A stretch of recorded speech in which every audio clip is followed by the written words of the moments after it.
গাঁৱৰ গৰৈ মাছ ধৰি কেনেকৈ থয় আপোনালোকক আজি দেখুৱাই আছোঁ। ভকতে ধুনীয়াকৈ মাছ বাচিছে দেই। উইথ নৰসিংহতে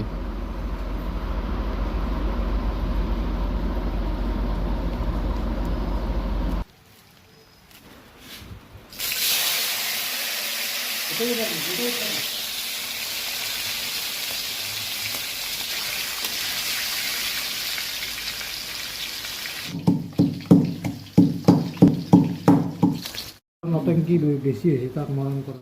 এইটো নৰসিংহ পিছক আছে ন ভকতা? অ'কে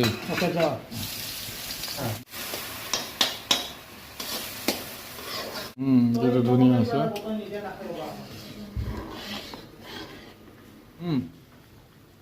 টেষ্ট কৰিবলৈ লৈছোঁ দেই।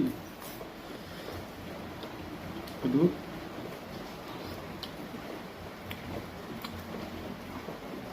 মজা।